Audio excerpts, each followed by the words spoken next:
So our time here in Texas has unfortunately come to an end.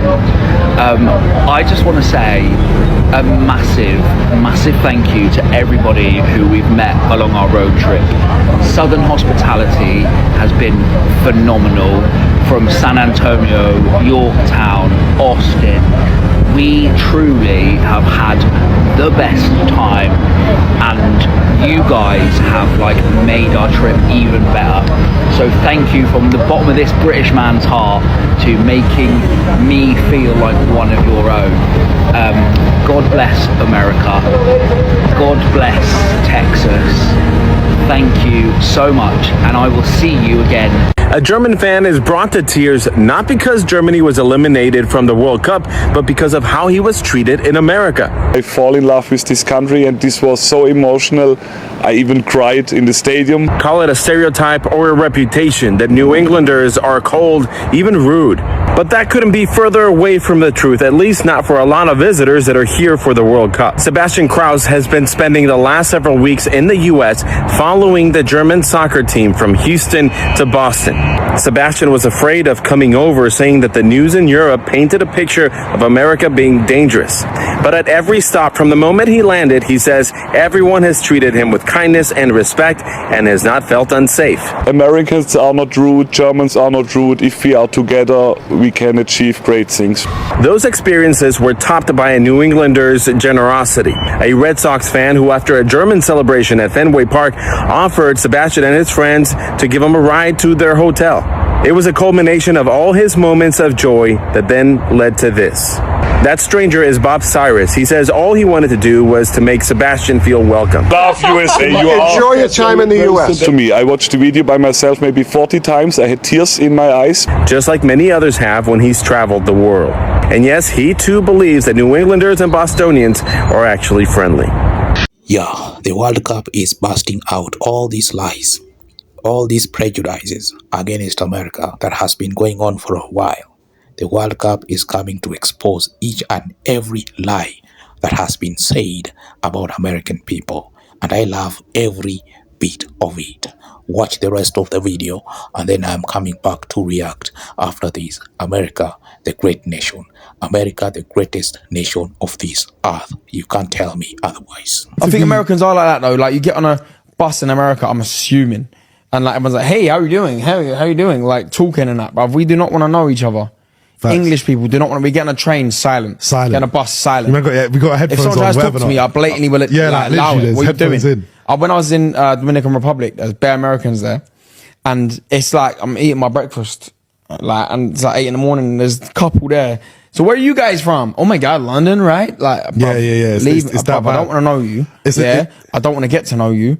Just fuck off. It's like 8 o'clock, bruv, or whatever it was. It's the morning, man. Leave me alone, bruv. I'm hungover. It's a different kind of culture over there, though. That's they're all like that. Do you know what I mean? There's a lot of differences between here and there. Like, even like customer services when you go over there, when you order food, yeah, as soon as they take your order, they start asking you about your fucking day. Yeah, I know. What you got to do? What you got planned today? You got any kids? Blah blah blah. What colours are your wall painted at home? Like, do you know what I mean? Like, they want to dig in. Very friendly. And obviously, because of the tipping service and that, I don't know, they live off tips. That's different. But yeah, we don't give tips here. We just don't have that culture. There is nothing else on this world, in this world, apart of the America that makes sense. Nothing. Like, if you want to live your life, go to America. There is nothing else. None. Nowhere. Like, that's it. You know? Hi. I'm Doug across the street over here, right? I live over in that house there. Okay. And there's an invite to a party on February 15th. Okay. But I didn't want to leave it in the mailbox. And it is our 85-year-old neighbor who is truly such a sweetheart. February 15th, 4 p.m. until the cops arrive. Eddie? Thank you so much.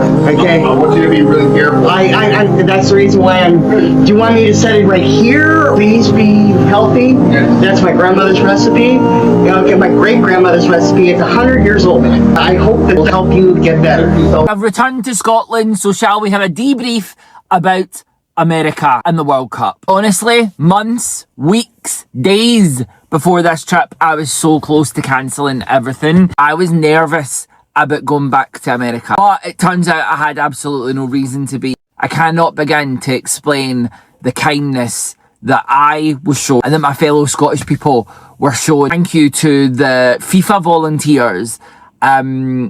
Honestly, fantastic characters and really made a great experience. I want to say thank you because in my experience, the organisation of this has been amazing. I heard horror stories about the Scotland and Haiti game. I was nervous for going to the stadium, but again, no reason to be nervous. I felt like the trains ran smoothly. It was not that bad. Free water being handed out, like just these little touches that actually just made such a difference. And everybody official that I encountered, as in police, military, TSA, airport staff, security, everything, they honestly were the most lovely people, and it was just an indication of what was to come.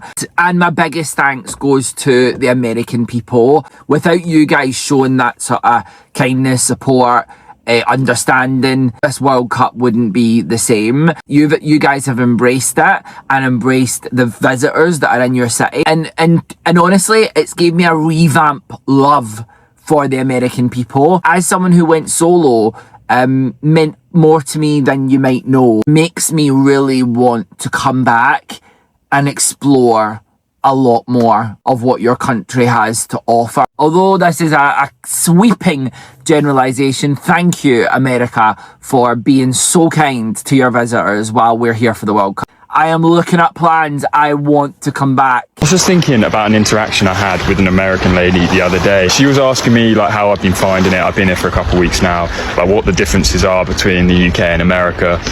And I said that I found the people here are a lot friendlier. All my interactions, everyone's just so nice. People go out their way to be nice, whether that be at like a gas station, a supermarket, on a hike, even just driving. I found people were so much more like polite. They'll put their hand up. And she replied saying, that's because we all carry over here.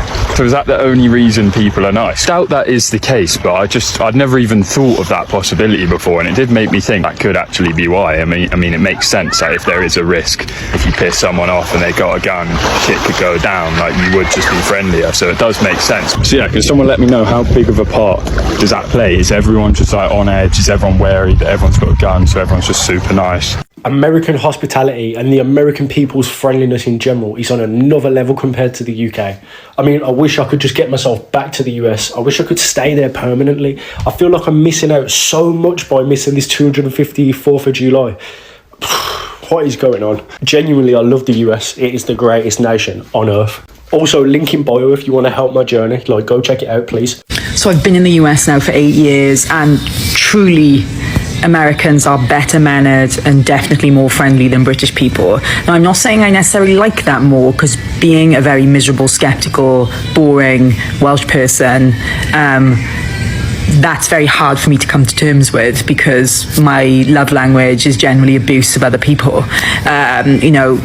British people, particularly working class British people, have a certain style and a way of communicating with each other, so it's very different. But I will give America wins on manners, positivity, being pleasant to strangers. Even in New York City, people are like, oh my God, New Yorkers are so aggressive. They're just not.